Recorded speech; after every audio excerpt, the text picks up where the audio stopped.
Kisah kelahiran Hanuman. Alkisah hiduplah seorang raksasa bernama Rahwana.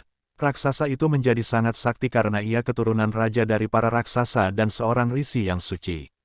Bersama saudara-saudaranya dan anak-anaknya ia membuat sebuah kerajaan yang kuat yang bernama Alengkadirja, Sri Lanka sekarang, dan siap melebarkan sayap kerajaannya. Tetapi kekuatan bala pasukannya masih kalah kuat dengan kekuatan Kartavira Arjuna. Arjuna Sasrabawu, raja dari para manusia yang dikenal sebagai Avatara Vishnu bertangan 1000. Selama ada Kartavira Arjuna, Rahwana tidak bisa berbuat apa-apa, tetapi peruntungan segera beralih. Kartavira yang ditakuti akhirnya tewas terbunuh oleh para Surama yang notabene-nya juga Avatara Vishnu. Maka kini Rahwana leluasa melebarkan sayap kerajaannya bahkan hingga menyerang kerajaan para dewa. Kocar-kacir dikalahkan telak oleh para raksasa, para dewa lari ke hadapan Sri Vishnu, memohon agar membantu mereka membinasakan Rahwana. Vishnu bersedia membantu, asalkan Siwa juga mau membantunya, karena Rahwana adalah seorang pemuja Siwa. Maka Siwa pun juga bersedia menurun ke dunia membantu penjelmaan Vishnu di dunia. Nah, dari sinilah sebenarnya Ramayana dimulai. Begitu juga dengan kelahiran Hanuman bagi sebagian orang. Sebelum itu, di suatu tempat yang lain, seorang wanita berwujud seekor kera melakukan tapa brata dengan sangat tekun. Dia terus memuja Siwa. Setelah sekian lama, Siwa pun berkenan menunjukkan wujudnya di depan si wanita. Aku sangat senang dengan tapasyamu. Aku akan memberkatimu. Katakanlah apa keinginanmu Devi. Dengan spontan si wanita menjawab, hamba ingin agar engkau menjadi anak hamba. Maka jadilah demikian. Alkisah diutuslah Dewa Bayu untuk terbang membawa api. Maka terbanglah Dewa Bayu membawa api itu dan memasukkannya ke rahim si wanita. Maka sesaat kemudian si wanita yang bernama Dewi Anjani, menjadi hamil. Beberapa bulan kemudian, pada purnama di bulan Caitra, sekitar pertengahan Maret lahirlah bayi seekor kera putih.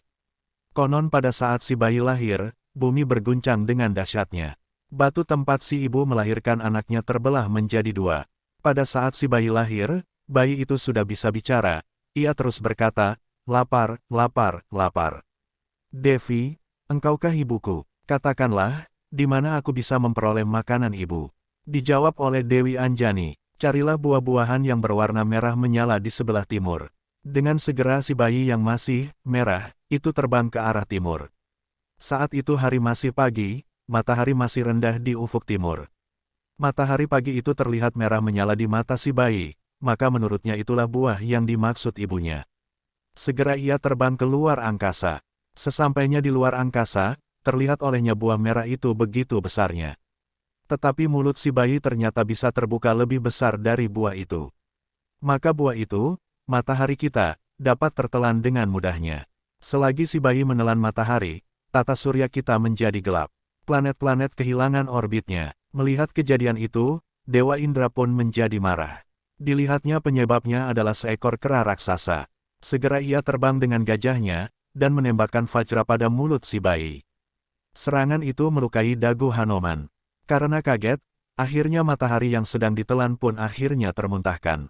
Matahari kembali bersinar, kestabilan tata surya kembali terjaga. Tetapi Indra belum puas, ia ingin menghabisi pembuat onar itu. Hal itu segera dicegah oleh Dewa Surya sendiri. Jangan kau lukai bayi ini Dewa Indra. Kenapa kau melindunginya? Bukankah dia baru saja menelanmu? Dewa Surya lalu menjelaskan, hal ini sebenarnya adalah untuk menunjukkan sebenarnya beliaulah Siwa. Sesungguhnya matahari, dan beserta seluruh alam semesta ini memang sudah ada di dalam perut Siwa. Jadi siapa lagi yang bisa menelan matahari selain Siwa? Mendengar penjelasan-penjelasan Dewa Surya, Dewa Indra akhirnya menyadari. Maka dia lalu menghaturkan sembah. Singkat cerita, bayi itu pun kembali pada ibunya dan menceritakan pengalamannya itu.